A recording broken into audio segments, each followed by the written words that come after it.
RSCRT और जिला शिक्षा एवं प्रशिक्षण संस्थान टोंक के सौजन्य से आज के इस एक दिवसीय सुरक्षित इंटरनेट उपयोग व साइबर सेफ्टी प्रशिक्षण में आप सभी विद्वान साथियों का हार्दिक स्वागत है। आज का ये प्रशिक्षण साइबर क्राइम से के प्रति जागरूकता और साइबर क्राइम से बचाव के बारे में जानकारी देने के लिए आयोजित किया गया है। इस सत्र में इस तरह का एक प्रशिक्षण पूर्व में आयोजित हो चुका है और ये दूसरा प्रशिक्षण है। तो हम विधिवत रूप से इस प्रशिक्षण को प्रारंभ करते हैं।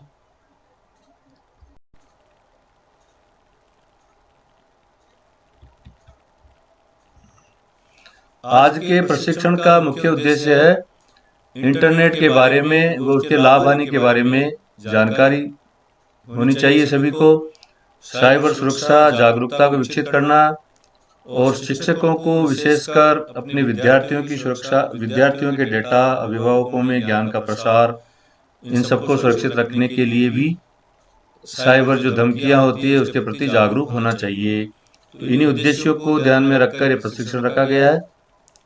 प्रशिक्षण के जो महत्वपूर्ण बिंदु होंगे वो इंटरनेट के बारे में जानकारी, इंटरनेट का विकास और नियंत्रण होगा, इंटरनेट कैसे काम करता है, साइबर अपराध क्या है, साइबर सुरक्षा की रणनीति क्या है भारत सरकार की और विश्व की अन्य सरकारों की, और इंटरनेट धोखाधड़ी से बचने के क्या तरीके हैं, और जब क्राइम हो जाता है यानी अपराध हो जाता है तो साइबर क्राइम की शिकायत कैसे दर्ज की जाती है। आप सभी जानते ही हैं कि इंटरनेट बहुत सारे कंप्यूटर्स का नेटवर्क है और इन नेटवर्क्स का आपस में जो इंटरकनेक्शन होता है वही इंटरनेट है। यानी दुनिया भर के लाखों करोड़ों कंप्यूटर आपस में एक दूसरे से जुड़े हुए हैं, उनका इंटरकनेक्शन है, वो इंटरनेट है। ये सब या तो वायर्स के यानी तारों के द्वारा जुड़े हुए हैं या वायरलेस सिग्नल्स के द्वारा जुड़े हुए हैं, जो सैटेलाइट के माध्यम से हैं, जो आजकल मोबाइल है। लेकिन जो इंटरनेट उपलब्ध कराया जा रहा है दुनिया में, उसका 90% से ज़्यादा भाग केबल के द्वारा ही उपलब्ध होता है। जो हाई स्पीड इंटरनेट है वो केबल के द्वारा ही उपलब्ध होता है और वो केबल्स समुद्र के नीचे गहराइयों से जुड़ी हुई है। पूरे विश्व में उनका जाल फैला हुआ है। बाल से भी बारीक ऑप्टिकल केबल्स होती है और उनमें डेटा ट्रांसफर करने की क्षमता अद्भुत होती है। तो विश्वव्यापी कंप्यूटरों का जो नेटवर्क है वो डेटा के पारगमन यानी डेटा भेजने और डेटा प्राप्त करने की अनुमति देता है। उसके लिए कुछ निश्चित प्रोटोकॉल्स बनाए गए हैं और इंटरनेट के माध्यम से ही सूचनाओं का आदान प्रदान होता है और वैश्विक कम्युनिकेशन यानी पूरे विश्व में संचार होता है। कंप्यूटर नेटवर्क की एक ऐसी विश्वव्यापी व्यवस्था है इंटरनेट कि जिसमें नेटवर्क्स का नेटवर्क यानी बहुत सारे नेटवर्क्स मिलकर एक बड़ा नेटवर्क बनाते हैं और किसी एक कंप्यूटर के उपयोग करने वाले को दूसरे कंप्यूटर से सूचना उपलब्ध कराते हैं। यानी जो भी हम सूचना चाहते हैं वो किसी न किसी जगह स्टोर रहती है, जो सर्वर कहलाता है, और वहां से सूचनाएं हमें इंटरनेट के माध्यम से ही मिल पाती है। इंटरनेट का विकास जब कहा जाता है कि आवश्यकता आविष्कार की जननी होती है, तो 1969 में युद्ध के दौरान मैसेज भेजने के लिए एक नेटवर्क की आवश्यकता हुई। तो अमेरिकी सेना विभाग और मैसाचुसेट्स इंस्टीट्यूट ऑफ टेक्नोलॉजी, इन दोनों ने मिलकर एक प्रोजेक्ट तैयार किया, advance research project agency network, जिसका नाम ARPANET था, वो विकसित किया। उसके बाद 1970 में रॉबर्ट टी काहन और विंट सर्फ ने डेटा ट्रांसफर के लिए एक प्रोटोकॉल निर्धारित किया जिसको TCP/IP बोला गया, ट्रांसमिशन कंट्रोल प्रोटोकॉल या इंटरनेट प्रोटोकॉल। ARPANET जो नेटवर्क विकसित किया गया था उसमें इन्हीं प्रोटोकॉल्स का उपयोग किया जाता था, यानी ये इंटरनेट के लिए स्टैंडर्ड प्रोटोकॉल्स बन गए। और इन्हीं प्रोटोकॉल के विकास की वजह से रॉबर्ट इकान और विंडसर को फादर ऑफ इंटरनेट कहा जाता है, यानी इंटरनेट के जनक माना जाता है। इंटरनेट का विकास होने के बाद अब सवाल ये उठता है कि इसका मालिक कौन है, इसका नियंत्रण किसके पास है। तो इंटरनेट किसी एक व्यक्ति का नहीं है, किसी एक कंपनी का नहीं है, किसी एक संस्था का नहीं है, कोई सरकारी एजेंसी की संपत्ति नहीं है, और न ही सीधे तौर पर ये इन्हें कोई नियंत्रण करता है। इंटरनेट को नियंत्रित करने के लिए वर्ल्ड वाइड वेब कंसोर्टियम एक विश्व स्तरीय स्वयंसेवकों की समिति है जो सलाह जारी करती है और इसके स्टैंडर्ड तय करती है, जिससे कि इंटरनेट सुचारू रूप से काम कर सके। हम आपस में जब चर्चा करते हैं तो कहते हैं कि आपके मोबाइल में कौन सा नेटवर्क है, तो कोई कहता है BSNL का है, जियो का है, एयरटेल का है, वोडाफोन का है।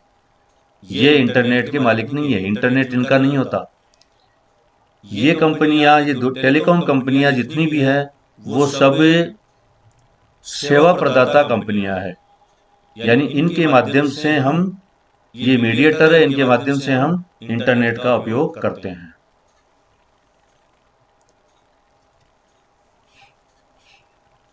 1989 में इंटरनेट का जो विशाल सबसेट प्रारंभ हुआ, वर्ल्ड वाइड वेब, WWW।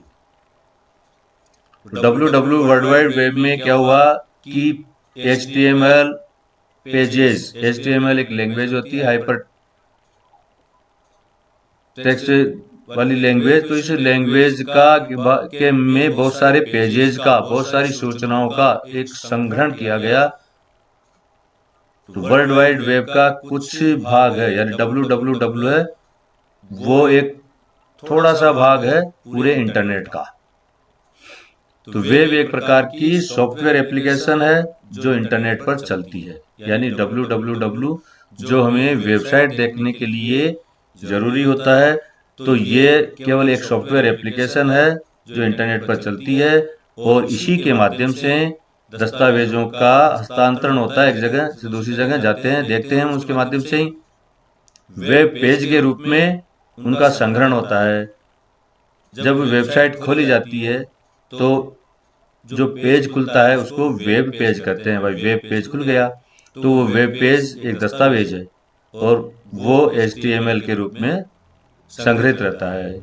तो संपूर्ण विश्व के कंप्यूटर्स में जो जानकारी समाई हुई है, उस जानकारी तक आसान पहुंच बनाता है इंटरनेट। सामान्य व्यक्ति वेब व इंटरनेट का उपयोग एक दूसरे के अर्थ में करते हैं, जबकि ये तकनीकी रूप से गलत है, क्योंकि इंटरनेट में वेब समाहित है। वेब तो एक छोटी सी संक्रिया है, छोटी सी एप्लीकेशन है जो वेब पेजेज है, उन सबका संग्रह वेब कहलाता है। लेकिन इंटरनेट एक बहुत विशाल है, उन वेब पेजेज के अलावा अन्य कार्य भी इंटरनेट के माध्यम से होते हैं। WWW यानी वर्ल्ड वाइड वेब, इसका जन्म हुआ था 1980 में। सर्न डेटा सेंटर में बहुत सारे कंप्यूटर्स थे, 2-3 मंजिल का सेंटर था। तो उन कंप्यूटरों को जोड़ने के लिए हाइपर टेक्स्ट का विकास किया गया, और 1989 में 3 अलग अलग आइडिया को मिलाकर एक इंफॉर्मेशन मैनेजमेंट सिस्टम बनाया गया, जो इंटरनेट के लिए वरदान साबित हुआ। पहला तो है हाइपर टेक्स्ट, यानी कंप्यूटर की स्क्रीन पर जो दिखने वाले टेक्स्ट हैं उनको दूसरे कंप्यूटर से अपने कंप्यूटर तक लाने में जो सहयोग करता है वो हाइपर टेक्स्ट है। TCP और IP ये ट्रांसमिशन कंट्रोल प्रोटोकॉल है, जो IP एड्रेस के माध्यम से डेटा को एक जगह से दूसरी जगह पहुंचाता है। यानी इंटरनेट से जो डेटा प्राप्त होते हैं वो TCP/IP प्रोटोकॉल के तहत हमें मिलते हैं। तीसरा जो सिस्टम था वो DNS का मतलब है डोमेन नेम सिस्टम। जिस तरह टेलीफोन डायरेक्टरी होती है जिसमें बहुत सारे मोबाइल फ़ोन नंबर्स होते हैं और उनको हम उनके नाम के द्वारा आसानी से ढूंढ सकते हैं। उसी तरह डोमेन नेम है, तो डोमेन नेम भी एक डायरेक्टरी होती है, एक टेलीफोन बुक है इंटरनेट की वेबसाइट्स के नाम की। और ये एक डोमेन नेम होता है वो एक यूनिक होता है, यानी एक वेबसाइट के लिए एक ही नाम होगा। जैसे बैंक ऑफ बड़ौदा की वेबसाइट एक ही बनेगी तो बैंक ऑफ बड़ौदा की वेबसाइट पूरी दुनिया में एक ही रहेगी। बैंक ऑफ बड़ौदा .com बना लेंगे तो बैंक ऑफ बड़ौदा .com के नाम से कोई दूसरी वेबसाइट नहीं बन पाएगी। उसमें कुछ न कुछ चेंज करना पड़ेगा, जैसे BOB ऑनलाइन या BOB नाम परिवर्तित करना पड़ेगा, अलग वेबसाइट अगर उसी संस्थान के लिए बनाई जानी है तो। जैसे google.com है, ये भी एक डोमेन नेम है और हर डोमेन नेम का अपना एक यूनिक एड्रेस होता है, IP एड्रेस। और ये IP एड्रेस जैसे हमारे घर का पता होता है उस तरह का पता है उस वेबसाइट का। और इस IP एड्रेस के माध्यम से जब हम सर्च करके किसी वेबसाइट का नाम डालते हैं, जैसे राजस्थान बोर्ड की वेबसाइट देखनी है तो राजस्थान बोर्ड लिख देते हैं, गूगल के द्वारा सर्च करते हैं तो बहुत सारे लिंक्स हमें दिखाई देते हैं और वो लिंक्स में से जो सही लिंक होता है वो उस पर जैसे ही क्लिक करते हैं तो वो राजस्थान बोर्ड के जो वेबसाइट का IP एड्रेस है उसको ढूंढता है और वो IP एड्रेस मिलते ही वेबसाइट हमारे पास खुल जाती है।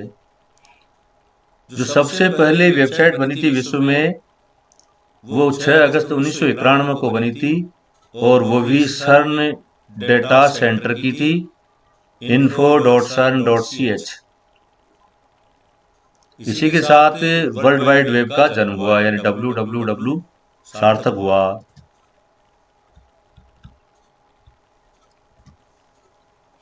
अब इंटरनेट कैसे काम करता है? अगर हमारे फ़ोन में या मोबाइल में या कंप्यूटर में या लैपटॉप में इंटरनेट कनेक्शन ले लिया है हमने, तो इंटरनेट कनेक्शन लेने भर से कोई कार्य नहीं होता। जैसे किसी भी चीज़ को ढूंढने के लिए आप बार बार कहते हैं कि गूगल में सर्च कर लें। मोबाइल में गूगल का आइकॉन होता है तो गूगल पर जैसे ही क्लिक करते हैं तो एक सर्च बार खुल जाती है, उसमें हम नाम डाल देते हैं और वो सर्च बार हमें ले जाती है किसी एक ब्राउज़र पर। यानी गूगल खुद नहीं खुलता अपने आप, गूगल भी किसी दूसरे ब्राउज़र पर खुलता है जो आपके मोबाइल में, आपके कंप्यूटर में या आपके लैपटॉप में उपलब्ध है। अगर ब्राउज़र नहीं है तो आप इंटरनेट को काम में नहीं ले सकते। ब्राउज़र को क्लाइंट एप्लीकेशन कहा जाता है। अब जैसे आपके मोबाइल में हो सकता है या आपके कंप्यूटर में हो सकता है या लैपटॉप में गूगल क्रोम हो सकता है, माइक्रोसॉफ्ट एज है या और भी कोई दूसरे ब्राउज़र हो सकते हैं। तो गूगल पर सर्च करने के बाद आप जैसे ही गूगल पर क्लिक करते हो तो आप स्वयं देखना कि वो किसी ब्राउज़र में या क्रोम में या किसी अन्य में ओपन होती है वो साइट। गूगल अपने आप में ओपन नहीं करता है क्योंकि गूगल एक वेबसाइट है और सर्च इंजन है, वो ब्राउज़र नहीं है। ब्राउज़र है क्रोम जो गूगल की कंपनी का है, इसलिए गूगल उससे जुड़ा हुआ है तो गूगल पर जाते ही वो क्रोम में ओपन हो जाता है तुरंत। तो हमें जो ब्राउज़र होता है वो अलग अलग वेबसाइट को रिक्वेस्ट करने की आज़ादी देता है हमें, डेटा रेस्पॉन्ड करता है, यानी हम जो डेटा चाहते हैं वो डेटा सर्वर तक पहुंचाता है, खोजता है और वापस हमारे पास पहुंचाता है उन डेटा को जिसकी हमें ज़रूरत होती है। तो ये काम करता है ब्राउज़र। तो इंटरनेट के लिए मुख्य उपयोगी चीज़ है ब्राउज़र का होना। ब्राउज़र के आप देख रहे होंगे यहाँ पर आइकॉन्स दिए हुए हैं, गूगल क्रोम का है, माइक्रोसॉफ्ट एज है, फायरफॉक्स है, ओपेरा है, नेटस्केप है, इंटरनेट एक्सप्लोरर है जो आजकल बंद कर दिया है, इंटरनेट एक्सप्लोरर को अपडेट देना बंद कर दिया है माइक्रोसॉफ्ट ने, माइक्रोसॉफ्ट एज आ गया उसके बदले में। और ये एक तरफ राइट साइड देख रहे होंगे आप, केवल जी का निशान बना हुआ है, ये गूगल का आइकॉन है। तो गूगल और अदर आइकॉन्स में काफ़ी अंतर है। गूगल तो एक सर्च इंजन है, यानी ये गूगल है, ये बिना किसी ब्राउजर के नहीं खुल सकता। तो गूगल को खोलने के लिए भी हमें इनमें से किसी एक ब्राउजर की जरूरत होती है। तो वेब ब्राउजर का होना जरूरी है इंटरनेट के लिए। अब इंटरनेट को चलाने में एक महत्वपूर्ण भूमिका होती है सर्वर की। सर्वर जैसे हमारा कंप्यूटर का सीपीयू होता है, हार्ड डिस्क होती है, उसमें बहुत सारे डेटा स्टोर कर लेते हैं हम। तो उसी तरह के बड़े बड़े कंप्यूटर होते हैं जिनमें दुनिया भर के डेटा स्टोर होते हैं, जुड़े रहते हैं। जो भी वेबसाइट बनती है, जो होस्ट सर्वर होता है, उस पर वो सारा उस वेबसाइट का डेटा सुरक्षित रहता है और वहीं से हमें वो उपलब्ध होता है जब भी हम इंटरनेट के माध्यम से उसको देखते हैं। और प्रत्येक सर्वर का, जिस तरह वेबसाइट का भी एक यूनिक एड्रेस होता है, उसी तरह प्रत्येक सर्वर का भी एक यूनिक आईपी एड्रेस होता है। यूनिक आईपी एड्रेस 3 डिजिट में, फिर उसके बाद डॉट होता है, फिर 3 डिजिट होते हैं, फिर उसके बाद डॉट होता है, फिर 2 डिजिट होते हैं और उसके बाद फिर 2 डिजिट होते हैं। तो 180.181.33.62 ये एक उदाहरण दे रखा है सर्वर के एड्रेस का। तो इसी तरह का आईपी एड्रेस सर्वर का होता है और इसी तरह का आईपी एड्रेस हमारी वेबसाइट्स का होता है, कोई सी भी वेबसाइट्स हो। तो जब हम किसी वेबसाइट को देखना चाहते हैं, उसकी रिक्वेस्ट ब्राउजर में डालते हैं कि बोर्ड ऑफ राजस्थान बोर्ड या राज ईडी बोर्ड, राजस्थान एजुकेशन बोर्ड, तो जैसे ही लिखेंगे तो ब्राउजर उसके आईपी एड्रेस को ढूंढता है।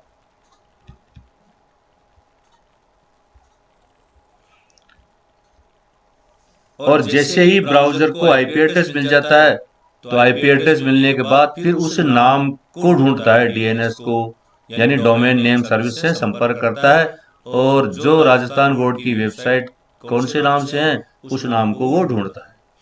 डीएनएस पर इस यूआरएल कहते हैं वेबसाइट के एड्रेस को, यूनिवर्सल रिसोर्स लोकेटर जिसको बोलते हैं। और वेबसाइट का एड्रेस जैसे raj.edu.board.rajasthan.gov.in, ये पूरा एड्रेस यूआरएल कहलाता है और इसके आईपी एड्रेस को ढूंढता है। और जैसे ही डीएनएस यानी डीएनएस फोन बुक की तरह होती है, उस डीएनएस में आईपी एड्रेस मिल जाता है, तो ब्राउजर और सर्वर दोनों के बीच में एक सॉकेट संपर्क स्थापित हो जाता है, यानी कनेक्शन बन जाता है दोनों के बीच में। और इसके बाद वेबसाइट जो रिक्वेस्ट किया था हमने, उस पेज को ओपन करती है। अब यह हमारे ब्राउजर और सर्वर के बीच एक कनेक्शन स्थापित हो जाता है और वेब पेज ओपन होने लग जाता है। कुछ नियमों का पालन किया जाता है इसमें, और वो इंटरनेशनल नियम होते हैं जिसमें टीसीपी आईपी यानी ट्रांसफर कंट्रोल प्रोटोकॉल है और इंटरनेट प्रोटोकॉल्स है, एचटीटीपी प्रोटोकॉल्स है, इस नाम से उसको जानते हैं, टीसीपी आईपी और HTTP. HTTP hyper text transfer protocol 1980 में इसकी शुरुआत हुई थी। लेकिन वर्तमान में जब आप किसी भी वेबसाइट को देखते हो तो अधिकांशतः वेबसाइट में HTTPS लगा रहता है। तो एस HTTP का बहुवचन नहीं है, एस का मतलब है सिक्योर, सुरक्षित। तो किसी वेबसाइट पर HTTPS लिखा हुआ है तो इसका मतलब है वो सुरक्षित वेबसाइट है, उस पर हम गोपनीय जानकारी या जैसे इंटरनेट बैंकिंग वगैरह करते हैं ऐसी जानकारी उस पर सेंड कर सकते हैं, दे सकते हैं।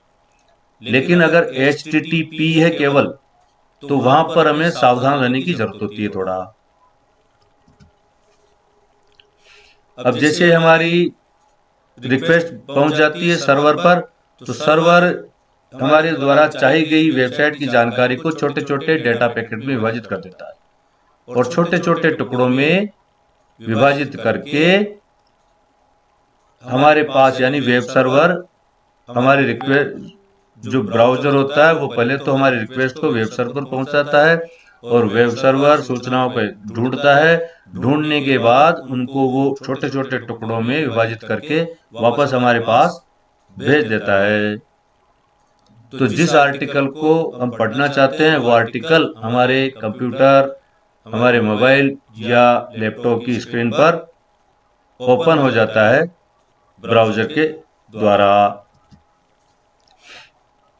ब्राउजर को सारे डेटा पैकेट्स मिल जाते हैं। कभी कभी देखा होगा आपने, एक वेबसाइट ओपन नहीं हो रही है, धीरे धीरे धीरे धीरे ओपन होते हैं। शुरुआत में हेडिंग, फिर कुछ चित्र होते हैं, फिर कुछ टेबल्स, फिर काफी देर बाद जाकर पूरा पेज ओपन हो पाता है। तो वो ऐसा इसलिए होता है कि वो जो डेटा पैकेट्स है वो धीरे धीरे तक इंटरनेट के माध्यम से हमारे ब्राउजर तक पहुंचते हैं। तो उसमें कभी कभी समय लग जाता है, ज़्यादा ट्रैफिक होने की वजह से, डेटा ट्रैफिक ज़्यादा होने की वजह से। HTML, CSS, जावा स्क्रिप्ट, ये जो वेबसाइट्स बनते हैं उसकी लैंग्वेजेज हैं, और उस लैंग्वेज में ही वो हमारे वेब ब्राउजर पर ऑटोमेटिक ओपन होती है। हमें पता नहीं होता है कि वो HTML में ओपन हुई है, जावा में हुई है, यानी वो सारा ब्राउजर करता है ये काम। CSS है कॉमन कमांड सेट, और HTML है हाइपर टेक्स्ट मार्कअप लैंग्वेज। तो ये वेबसाइट बनाने की लैंग्वेजेज हैं, कंप्यूटर लैंग्वेज, और उसी में हमारा ब्राउजर इन वेबसाइट्स को ओपन करता है। अब ब्राउजर और सर्वर में कनेक्शन किस तरह होता है, किस तरह पेज ओपन होता है, ये आप इस चित्र के माध्यम से आसानी से समझ सकते हैं। जैसे ब्राउजर में हम अपना URL यानी इंटरनेट का एड्रेस, वेबसाइट का एड्रेस टाइप करेंगे, जैसे raj.edu.board.rajasthan.gov.in, ये राजस्थान बोर्ड माध्यमिक शिक्षा बोर्ड की वेबसाइट का URL है। ये जैसे टाइप करेंगे तो रिक्वेस्ट जाएगी सर्वर तक, यहाँ से रिक्वेस्ट जा रही है, और ये सर्वर पर, ये वेब सर्वर है, यहाँ इस वेब सर्वर पर पहुंचेगी। दाईं साइड में एक जो मशीन खड़ी है CPU की तरह, वो वेब सर्वर है। ये सारा काम इंटरनेट के माध्यम से हो रहा है। वेब सर्वर उस पर रेस्पॉन्स देता है, और रेस्पॉन्स देते वेब पेज के रूप में सर्च करके, और वो रेस्पॉन्स वापस हमारे लैपटॉप या कंप्यूटर पर यानी हमारे PC पर पहुंच जाती है, और वहां पहुंचते ही पेज ओपन हो जाता है। तो ब्राउजर सर्वर से जुड़कर जो वांछित पेज, जो वांछित वेबसाइट हम खोलना चाहते हैं, वो खोल देता है, ओपन कर देता है हमारे कंप्यूटर में। अब URL क्या है? URL, जैसे ये इंटरनेट की एक वेबसाइट है learnthenet.com, इंग्लिश ग्लोसरी URL.us, यानी इतना बड़ा ये एड्रेस लिखा हुआ है इंटरनेट की वेबसाइट का। अब इसको अलग अलग भागों में हम बांटकर देख सकते हैं कि URL क्या है। यूनिफॉर्म रिसोर्स लोकेटर, HTTP या HTTPS शुरुआत में होगा, तो ये हाइपर टेक्स्ट ट्रांसफर प्रोटोकॉल कहलाएगा। इसका मुख्य काम है HTML डॉक्यूमेंट्स को एक्सेस करना। फिर www.learnthenet.com, यहाँ तक यानी .com, .in, .gov.in या इस तरह के जो शब्द होते हैं, वहां तक का नाम डोमेन नेम कहलाता है, यानी वेबसाइट का नाम है, वो पता है, एड्रेस है। फिर इसके बाद में ये तो मेन वेबसाइट हो गई। उसके बाद में हम अंग्रेजी शब्दों की ग्लोसरी देखना चाहते हैं, तो इंग्लिश यानी डायरेक्टरी होगी। फिर जो भी चीज वेबसाइट का जो होम पेज होता है वो तो होता है learnthenet.com, यहाँ तक ही होगा। होम पेज के बाद में जो भी चीज देखना चाहेंगे हम, वो आगे डायरेक्टरी के रूप में खुलेगी। जैसे एक फोल्डर बनाकर उसमें बहुत सारी फाइल्स रखते हैं, तो उस तरह डायरेक्टरी होती है। और फिर उस डायरेक्टरी में जाने के बाद फिर हम उसमें भी बहुत सारी चीजें आ जाएगी। जो भी चीज देखना चाहेंगे वो फाइल नेम होगा, यानी वो फाइल खुलेगी HTML में। तब जाकर हम किसी वेबसाइट को पूरी तरह, जो वांछित चीज है उसको देख सकेंगे। जैसे हम शाला दर्पण पर ही देखते हैं, विद्यालय टैब में जाते हैं, फिर बहुत सारे टैब खुल जाते हैं। कार्मिक टैब में जाते हैं तो बहुत सारे टैब खुल जाते हैं। वो जितने भी टैब्स खुलते हैं, वो सारे टैब्स डायरेक्टरी का काम करते हैं, और जिस किसी टैब पर जाने के बाद फिर फाइल ओपन हो जाती है, तो वो फाइल कहलाती है। तो इस तरह URL होता है, और ये यूनिक होता है, यानी एक संस्थान की कोई वेबसाइट है तो वो नाम जैसे learnthenet.com है, ये एक ही नाम होगा पूरी दुनिया में, दूसरा और नहीं होगा। अब साइबर अपराध क्या है, यानी ये तो थी इंटरनेट की जानकारी कि किस तरह एक वेब ब्राउजर का होना जरूरी है और उससे हम इंटरनेट का लाभ ले सकते हैं। सर्विस प्रोवाइडर कंपनी के माध्यम से नेट का पैक लिया जाता है और उस पैक से ही हम नेट की सेवाएं का लाभ ले सकते हैं। अब जो साइबर अपराध है वो कई तरह के होते हैं। पहले तो केवल टेलीफोन करके पिन मांगे जाते थे एटीएम के, या ओटीपी मांगा जाता था, तब जाकर ही अपराध होते थे। लेकिन अब पिन की जरूरत भी नहीं पड़ती है, डायरेक्ट ही वो हैक कर लेते हैं। यहाँ तक कि बैंक और अन्य वित्तीय संस्थाओं के सर्वर को हैक कर लेते हैं और वहीं से डायरेक्ट ही पैसा चुरा लेते हैं, ट्रांसफर कर देते हैं। तो बहुत ज़्यादा टेक्निक्स जो लोगों के भले के लिए बनी थी, उस टेक्निक्स का दुरुपयोग करते हुए साइबर अपराध को अंजाम दिया जाता है।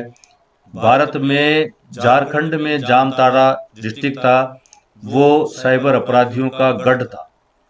लेकिन अब हमारे राजस्थान और हरियाणा का जो क्षेत्र है, मेवात क्षेत्र, वहां पर तेजी से ये गतिविधियां बढ़ रही है और पूरे देश में, पूरे विश्व में इनका जाल फैला हुआ है।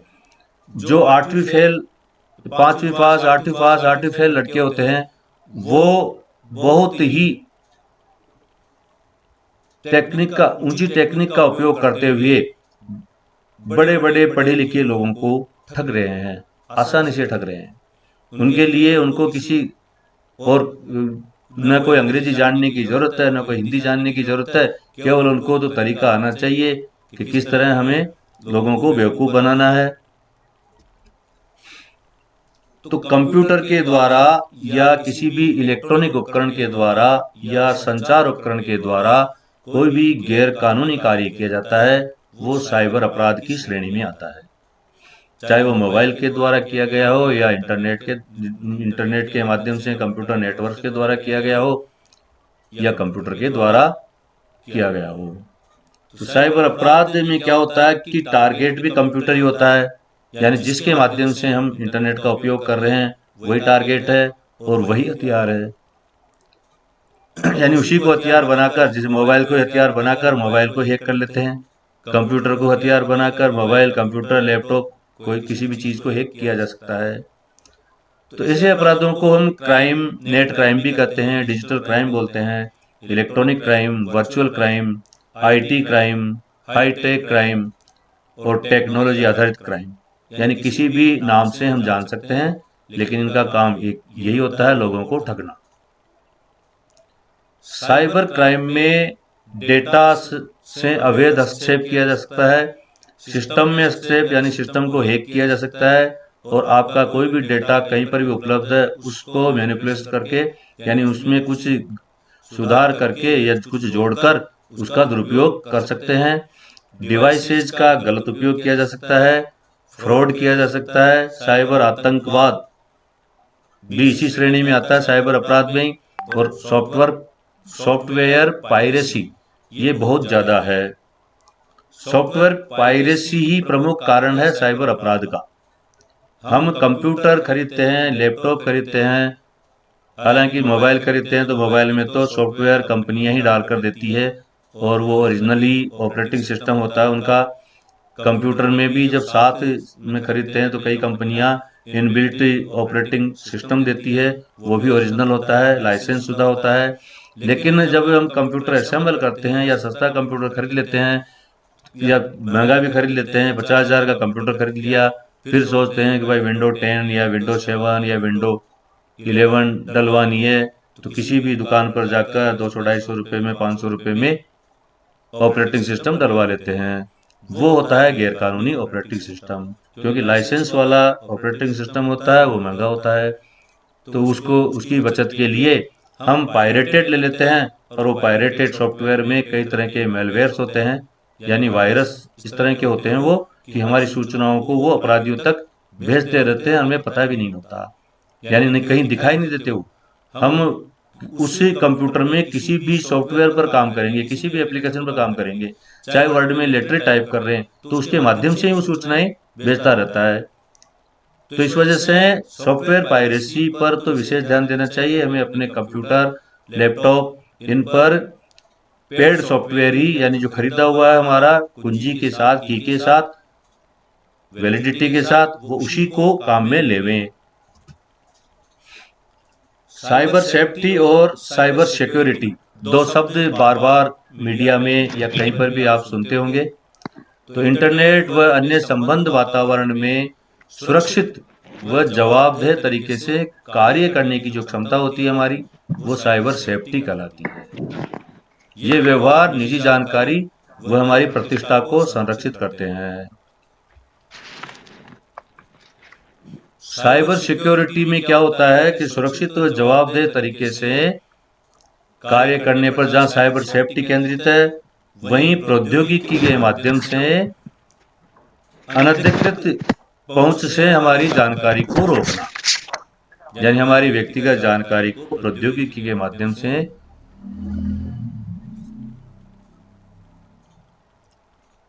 साइबर ठगों के पास जाने से रोकना, वो साइबर सिक्योरिटी है। तो इसके लिए साइबर सिक्योरिटी में सॉफ्टवेयर आते हैं बहुत सारे, जैसे हमारा इंटरनेट, हमारे जब कंप्यूटर हो या मोबाइल हो या लैपटॉप हो, इसमें एंटीवायरस सॉफ्टवेयर का होना जरूरी है, वो भी फ्री वाला नहीं, पेड वाला सॉफ्टवेयर। तो वो भी काफी तरह से हमें बचाव करता है साइबर ठगी से। भारत सरकार ने 2000 में आईटी एक्ट पारित किया था, उसमें संशोधन भी है 2006 में, और अभी वर्तमान में बिल्कुल पूरी तरह काफी संशोधित कर दिया गया है इसको, और सारी सजाएं सख्त की गई है। जो इस तरह की ठगी को बढ़ावा देने वाली सोशल मीडिया साइट्स है, उन पर भी प्रतिबंध का प्रावधान किया गया है। पूरे विश्व में रिसर्च एंड डेवलपमेंट पर हमारे भारतीय विशेषज्ञ विश्व के विशेषज्ञों से संपर्क में रहते हैं, यानी इंटरनेशनल सहयोग मिलता है पूरा। और नई नई जो तकनीक ठगों के पास होती है, उस तकनीक का से पार पाने के लिए रिसर्च एवं डेवलपमेंट लगातार जारी रहता है। अब साइबर अपराध कई तरह के होते हैं। एक तो होता है फिशिंग हमले, जैसे हमारा ईमेल है तो वहां पर इस तरह का मेल आएगा आपके पास, या एसएमएस आएगा कि हम आपके बैंक से बोल रहे हैं, आपके खाते की केवाईसी नहीं हो रही है और आपका खाता बंद कर दिया जाएगा, तो इसलिए आप अभी आपको एक ओटीपी मिलेगा, वो ओटीपी बता देवें, या आप अपने एटीएम कार्ड की या खाते से संबंधित सारी जानकारी एक लिंक दे देंगे, उस लिंक पर अपलोड कर दीजिए। इस तरह का मेल या एसएमएस प्राप्त होता है, और जैसे ही आप उस लिंक को क्लिक करते हैं, और क्लिक करने से तो कुछ होता नहीं है वैसे, लेकिन क्लिक करते ही जैसे ही सूचनाएं डाल देते हैं उसमें, तो फिर हमारा बैंक अकाउंट खाली हो सकता है। इसी तरह डेबिट कार्ड और क्रेडिट कार्ड, जब बैंक से आपको एटीएम कार्ड मिल जाता है तो उस पर अपने हस्ताक्षर कर लेना चाहिए, क्योंकि जब एटीएम कक्ष में जाते हैं भीड़ होती है काफी, तो कार्ड की अदला बदली को पहचाना जा सके कि ये आपका स्वयं का ही है, कहीं बदल तो नहीं गया है। उस पर जो सीवीवी नंबर होते हैं पीछे, कार्ड के पीछे की तरफ 3 डिजिट होते हैं, तो अपने हस्ताक्षर थोड़े इस तरह से करें तो कि सीवीवी नंबर भी थोड़े से छिप जाएं उसमें, यानी दिखना नहीं चाहिए सीवीवी नंबर दूसरों को। अपने मोबाइल नंबर है वो अपने बैंक खाते से हमेशा अपडेट रखें, पंजीकृत कराएं, ताकि कोई भी लेन देन हो तो तुरंत एसएमएस द्वारा सूचना मिलती रहे। क्रेडिट कार्ड और डेबिट कार्ड के जो पिन नंबर हैं वो कहीं पर लिखे नहीं, लिखने से वो किसी को भी पता चल सकते हैं, तो लिखने की बजाय उनको याद रखें और समय समय पर पिन नंबर्स को बदलते रहें। जब शॉपिंग मॉल में जाते हैं, रेस्टोरेंट में जाते हैं, कहीं पर भी हम कार्ड के द्वारा भुगतान करते हैं, तो कार्ड सौंप देते हैं और आपस में बातें करते रहते हैं दोस्तों से। तो उस स्थिति में उसने कौन सी मशीन पर कार्ड स्वीप किया आपको पता नहीं रहता। हिडन मशीन भी रखते हैं नीचे की तरफ, तो कार्ड उसमें लगा देते हैं तो सारी जानकारी उसमें स्टोर हो जाती है, और फिर आपको दिखाकर आपकी ऊपर जो रखी हुई मशीन उसमें लगाकर ट्रांजैक्शन कर लेते हैं। पिन उसमें डालेंगे आप तो पिन पता चली जाता है, और वो हिडन मशीन में जो डेटा स्टोर हुआ उससे वो फ्रॉड कर सकते हैं। तो इसलिए अपने सामने ही कार्ड को स्वैप कराएं और भुगतान करें, तब तक आपकी नज़र मशीन पर ही रहनी चाहिए। अगर फिर भी आशंका होती है कि कोई अवांछित लेन देन हो गया है तो अपने बैंक से संपर्क करके कार्ड को ब्लॉक करवा देना चाहिए। साइबर बुलिंग, बुलिंग का मतलब होता है धमकाना। तो साइबर टेक्निक का उपयोग करते हुए शत्रुतापूर्ण व्यवहार करना, लगातार धमकाना, टेक्स्ट मैसेज और इमेजेस के द्वारा, यानी आपकी गलत छवि प्रस्तुत करना, व्यक्तिगत टिप्पणियां ऑनलाइन करना, नफरत भरी भाषा का उपयोग, आपको उपहास का पात्र बनाना, तो ये झूठे विवरण प्रकाशित कर सोशल मीडिया के माध्यम से अपमानित करना, परेशान करना, ये सारे साइबर बुलिंग के अंतर्गत आते हैं और ये भी एक बहुत बड़ा साइबर अपराध है। विशेषकर जो नाबालिग बच्चे इन सोशल साइट्स का उपयोग करते हैं वो इन धमकियों से परेशान होकर अपनी महत्वपूर्ण जानकारियां साइबर ठगों तक दे देते हैं, डर डर के मारे। कभी कभी आर्थिक अपराध भी कर बैठते हैं, पैसे भी ट्रांसफर कर देते हैं उनको। तो इनकी जानकारी भी हमें होना जरूरी है। अब इंटरनेट फ्रॉड से बचने के लिए हमें क्या करना चाहिए? हमेशा अपना ब्राउजर, जो भी ब्राउजर काम में लें, चाहे मोबाइल से ले रहे हैं, चाहे कंप्यूटर से या लैपटॉप पर, उसको अपडेट कर लेना चाहिए। महीने 2 महीने में, महीने भर में एक बार देख लेना चाहिए कि ब्राउजर के लिए कोई नया अपडेट तो नहीं आया है। और जो वेबसाइट HTTPS यानी जिसमें एस शब्द लगा रहता है, सिक्योरिटी का सिक्योर, तो उस सिक्योर शब्द वाली जो वेबसाइट होती है उस पर तो आप आसानी से विश्वास कर सकते हैं। वो बहुत ही सिक्योर वेबसाइट्स होती है। अगर HTTP लिखा है तो वहां पर पर्सनल जानकारी नहीं देवे उस वेबसाइट पर, अन्य जानकारियां दे सकते हैं, बैंक अकाउंट, अपने पासवर्ड्स, इनकी जानकारी वहां पर नहीं देवे HTTP वाली वेबसाइट्स पर। ऑनलाइन धोखेबाज आजकल क्या करते हैं कि आपका जैसे मेल आएगा कि SBI बैंक में आपका अकाउंट है, तो SBI बैंक का एक लिंक देंगे वो और कहेंगे कि आप इस पर अपनी KYC पूरी कर दीजिए, नहीं तो आपका अकाउंट बंद हो जाएगा। अब जब आप उस लिंक पर जाएंगे एक वेबसाइट खुलेगी और वेबसाइट सेम ऐसी ही लगेगी आपको जैसे स्टेट बैंक ऑफ इंडिया की वेबसाइट है, यानी उसका रंग रूप जो इंटरफेस होगा वो। एड्रेस तो हम देखते ही नहीं है क्योंकि एड्रेस में स्पेलिंग की गलती होगी थोड़ी बहुत, बिना स्पेलिंग की गलती किए तो नई वेबसाइट बन नहीं सकती SBI की। तो स्पेलिंग की गलती करके इंटरफेस सेम वैसा का वैसा ले लेते हैं। अब उस पर आपकी जानकारी भरवाएंगे, उस वेबसाइट पर जानकारी आप सोचेंगे कि SBI से आया, SBI की वेबसाइट खुली है। जैसे आप KYC के लिए आधार, अपने इंटरनेट बैंकिंग के पासवर्ड वगैरह डालकर KYC पूरी कर देंगे, तो वो सारा डेटा, पासवर्ड, आधार कार्ड जो भी अपलोड करेंगे आप, वो सब ठगों की वेबसाइट पर चले जाएंगे, यानी ऑनलाइन धोखेबाजों के पास आपकी जानकारी पहुंच जाएगी और बैंक के पास कुछ भी नहीं पहुंचेगा। और कोई भी बैंक इस तरह लिंक भेजकर कहीं KYC नहीं करता है, न कोई बीमा वाले करते हैं। तो इसलिए अगर इस तरह का कोई फोन आता है, इस तरह का कोई लिंक आता है, तो आप व्यक्तिगत रूप से अपने बैंक में जाकर संपर्क करें और वहीं पर जाकर अपनी KYC या अन्य जो कार्रवाई होती है वो पूरी करें।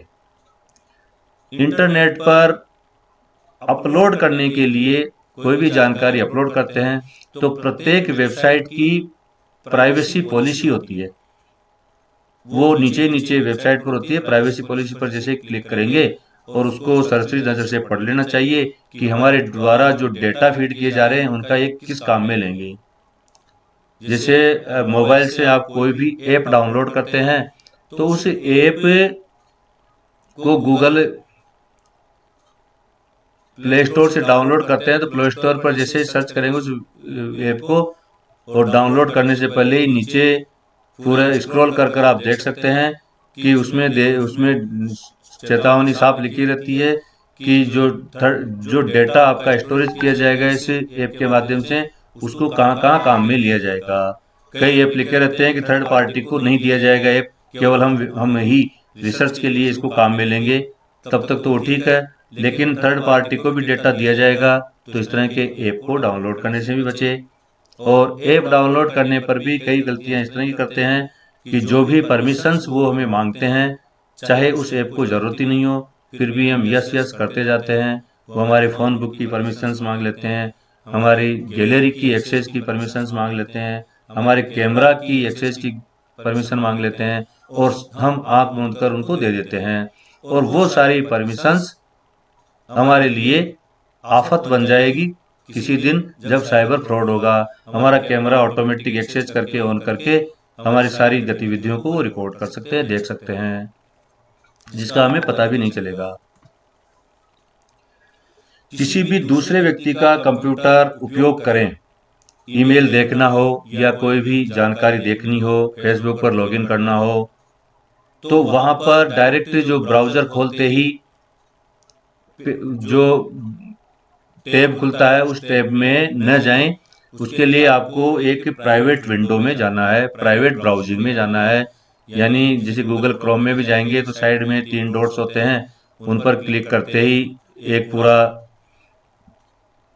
लिस्ट आ जाती है। उस लिस्ट में इनकॉग्निटो विंडो या प्राइवेट ब्राउजिंग लिखा होता है, तो उस पर क्लिक करो आप। उस पर क्लिक करते एक नई विंडो खुल जाएगी ब्राउजर की, और वहां पर आप लॉगिन कीजिए। वहां पर हिस्ट्री सेव नहीं होती, यानी क्रोम या अन्य भी ब्राउजर है वो प्राइवेट ब्राउजिंग में हिस्ट्री को सेव नहीं करता।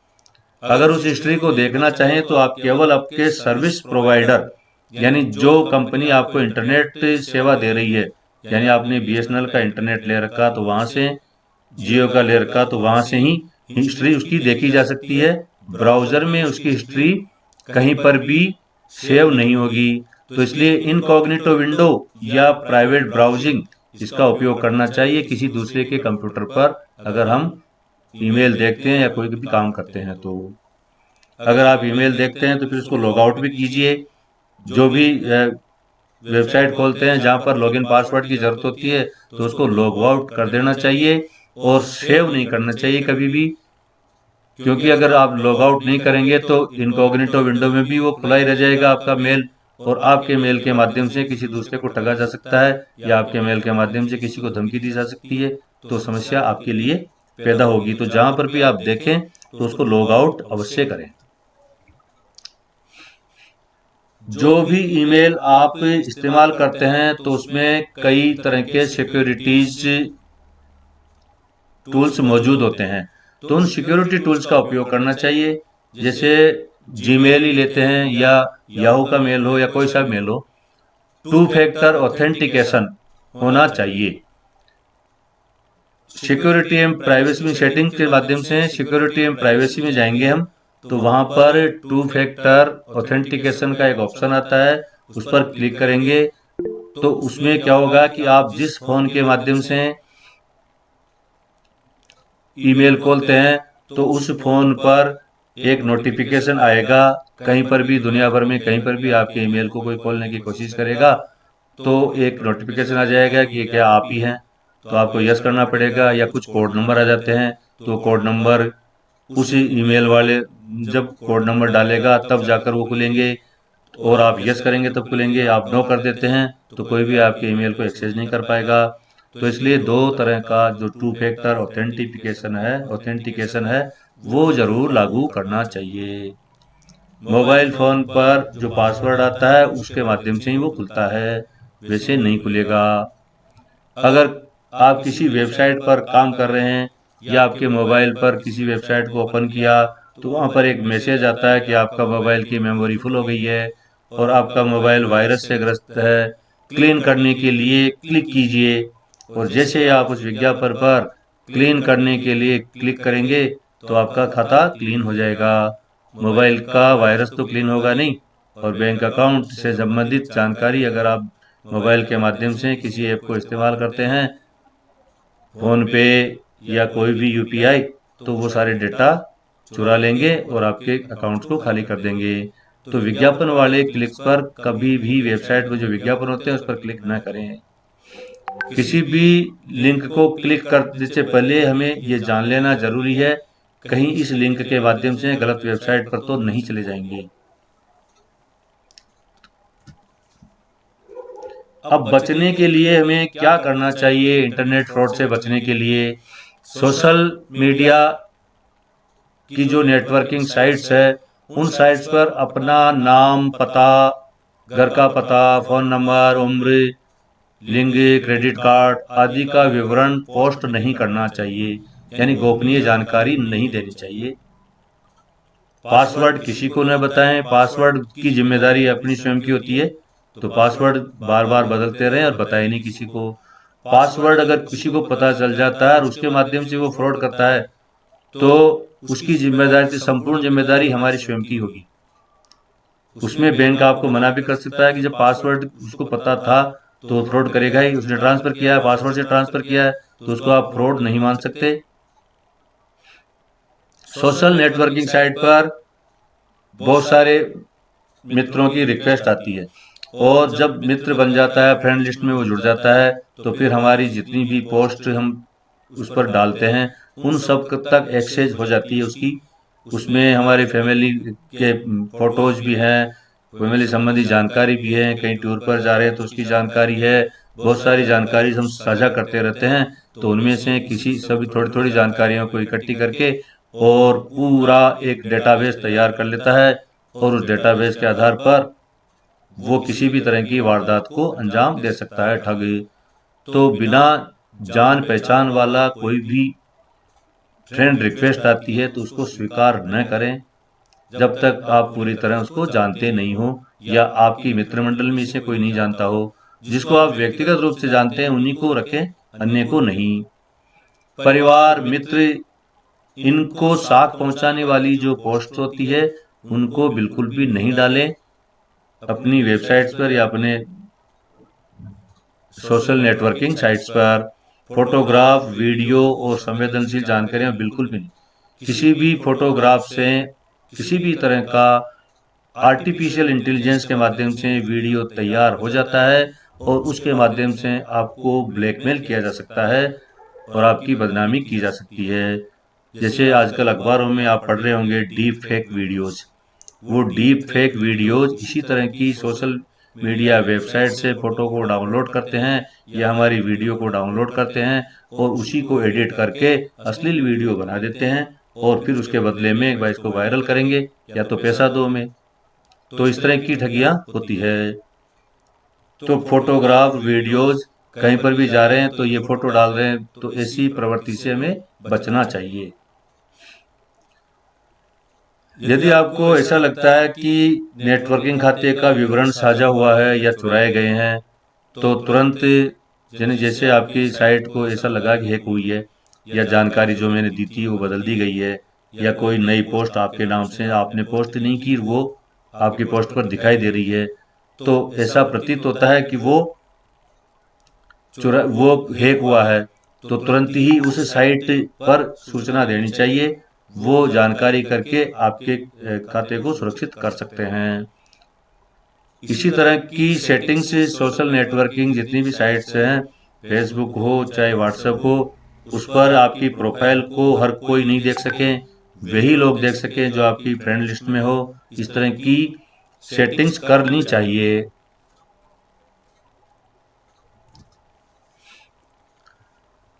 और सबसे महत्वपूर्ण काम होता है पासवर्ड का। पासवर्ड हम एक बार बना लेते हैं, उसके बाद दोबारा चेंज नहीं करते, और बनाते भी क्या है कि या तो अपनी जन्मतिथि लिख देंगे, या अपने मोबाइल नंबर डाल देंगे, या अपने बच्चों का नाम डाल देंगे, पत्नी का नाम डाल देंगे। तो ये पासवर्ड सुरक्षित नहीं होते, क्योंकि ये जानकारियां तो कहीं न कहीं से उनको मिल जाती है, ठगों को सोशल वेबसाइट से ही, और उनको तो वो ट्राई कर लेते हैं और सफल हो जाते हैं। तो इसलिए कम से कम 8 डिजिट वाला पासवर्ड होना चाहिए, और उसमें छोटे चिन्ह भी होने चाहिए, छोटे अक्षर होने चाहिए, बड़े अक्षर होने चाहिए, और अन्य जो चिन्ह जिसमें स्टार है, हेज है, इस तरह के चिन्ह भी काम में लेने चाहिए, और अंक भी काम में लेने चाहिए। यानी बहुत सारे चीजों का संयोजन करके पासवर्ड बनाया जाना चाहिए।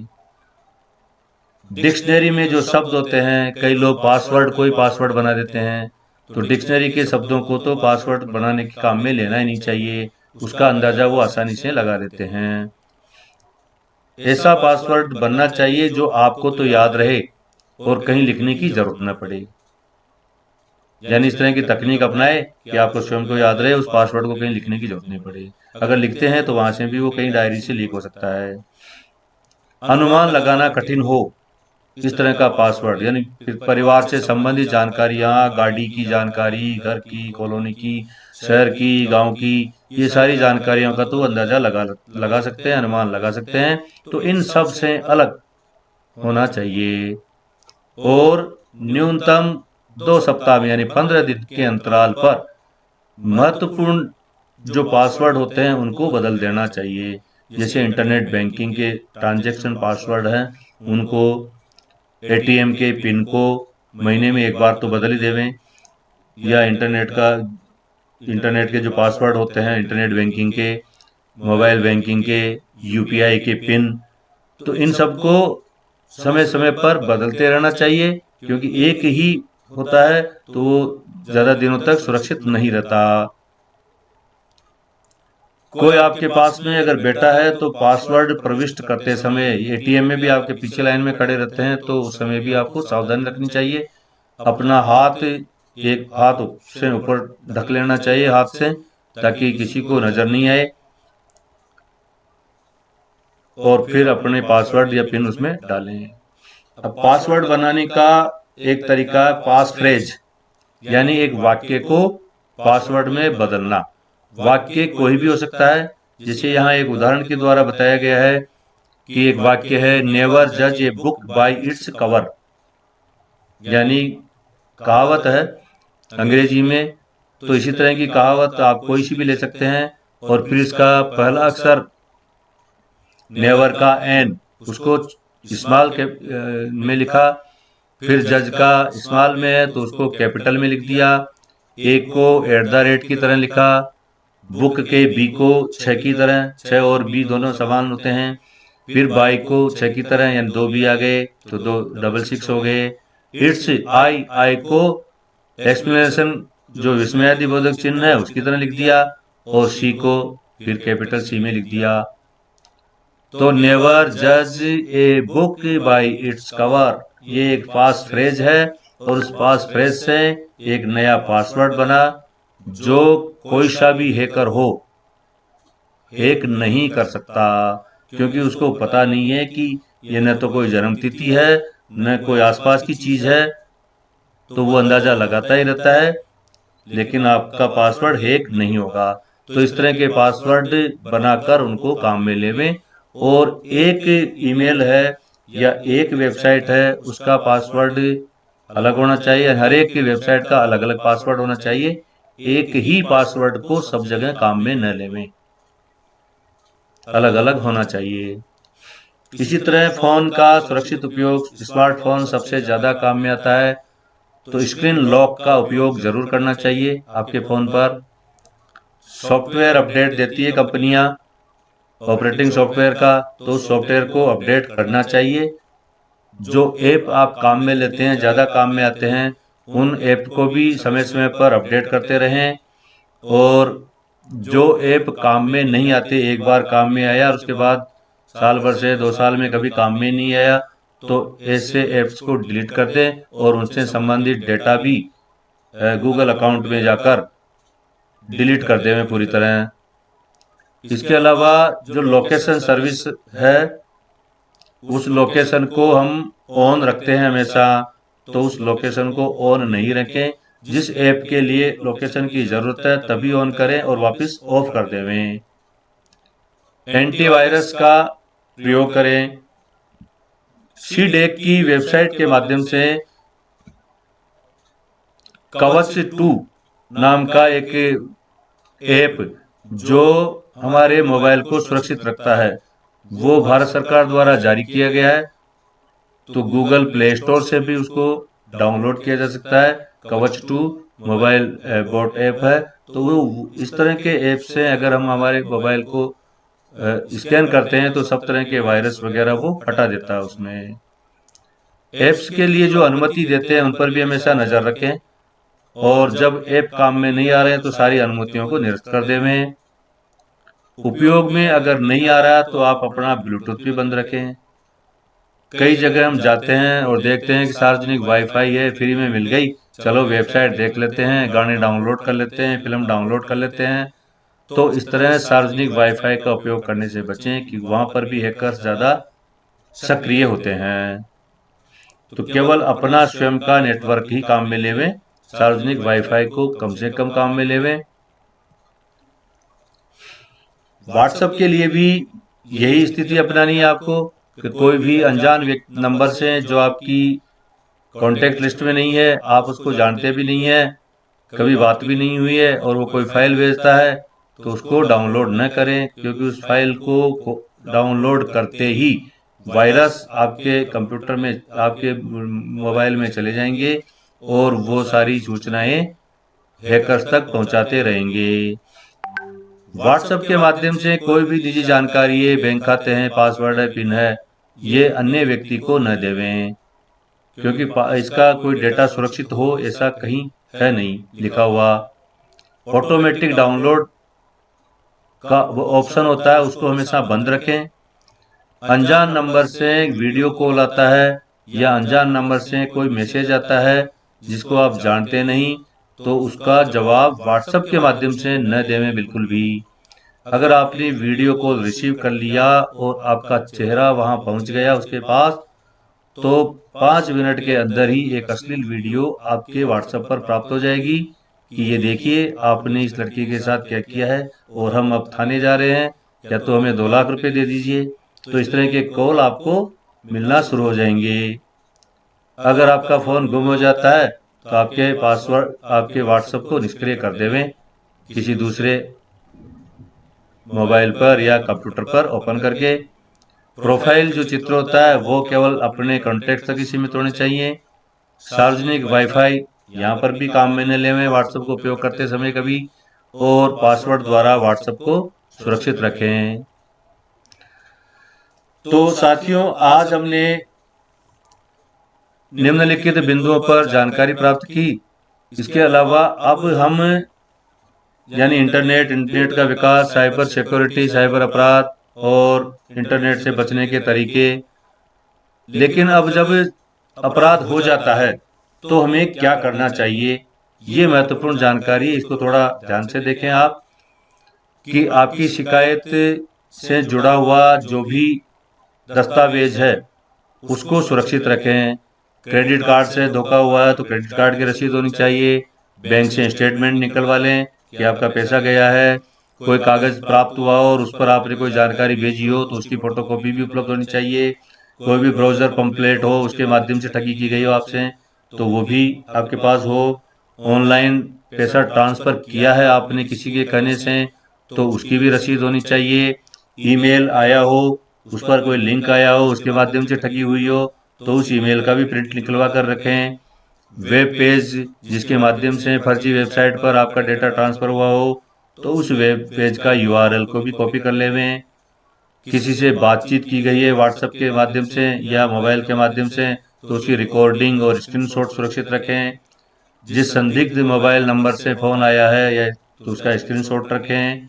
कोई वीडियो आया है तो उसको सुरक्षित रखें। कोई फोटोज आए हैं या कोई भी दस्तावेज जिसके माध्यम से आपके साथ ठगी की गई है तो वो सारी चीजें आपको सुरक्षित रखनी है।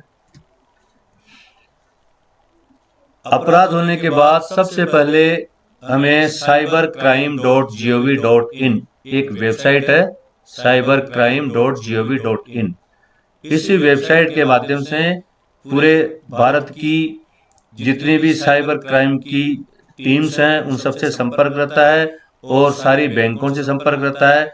इस पर जैसे ही आप दर्ज कराएंगे शिकायत, दर्ज करते ही संबंधित बैंक के पास या संबंधित थाने पर उसकी रिपोर्ट अपने आप पहुंच जाएगी और वो सक्रिय हो जाएंगे साइबर थाने अपराधियों को पकड़ने के लिए।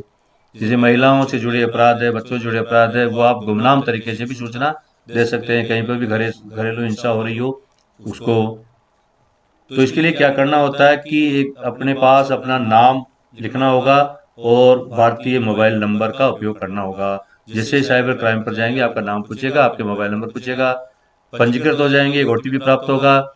ओटीपी डालते ही आपके मोबाइल का रजिस्ट्रेशन हो जाएगा। इसके बाद आप शिकायत दर्ज कर सकते हो। गुमनाम सूचना देने के लिए आपको जानकारी देने की ज़्यादा ज़रूरत नहीं है, लेकिन उसको आप ट्रैक नहीं कर पाओगे सूचना को। कोई भी क्राइम होता है, चाहे मोबाइल का हो, ऑनलाइन सोशल मीडिया हो, ऑनलाइन वित्तीय धोखाधड़ी हो, रैंसमवेयर हो, हैकिंग्स हो, क्रिप्टो करेंसी हो, ऑनलाइन साइबर दुर्व्यापार हो, तो इन सब की सूचना में उस पर एक ऑप्शन आता है रिपोर्ट अदर साइबर क्राइम, यानी cybercrime.gov.in वेबसाइट खोलते हैं, दो ऑप्शन आएंगे, एक तो महिलाओं बच्चों के लिए और एक आएगा रिपोर्ट अदर साइबर क्राइम्स। तो रिपोर्ट अदर साइबर क्राइम पर जाएंगे, अपने नंबर और मोबाइल नंबर से OTP के माध्यम से मोबाइल नंबर को रजिस्ट्रेशन करेंगे और उसके बाद फिर अपनी शिकायत का पूरा ब्यौरा और जो दस्तावेज है उनको अपलोड कर देंगे। और इसके साथ साथ अगर आप वेबसाइट पर जाकर दर्ज करने में सक्षम नहीं है तो 1930 नंबर को याद रखें, इस पर कॉल कर देवें। कॉल करते ही वही साइबर क्राइम वाली वेबसाइट की टीम से जुड़ जाएंगे और उनको वो जानकारी पूछते जाएं, वो बताते जाएं और वो स्वयं दर्ज कर देंगे आपकी शिकायत को। अगर कोई वित्तीय फ्रॉड हुआ है तो तुरंत ही अपने बैंक से कार्ड को ब्लॉक करवाएं, खाते को ब्लॉक करवा दें ताकि उसमें से कोई अन्य ट्रांजैक्शन न हो पाए। तो इस तरह आज का जो ये साइबर क्राइम से संबंधित प्रशिक्षण है वो समाप्ति की ओर है। अगर आप कोई भी जानकारी पूछना चाहें तो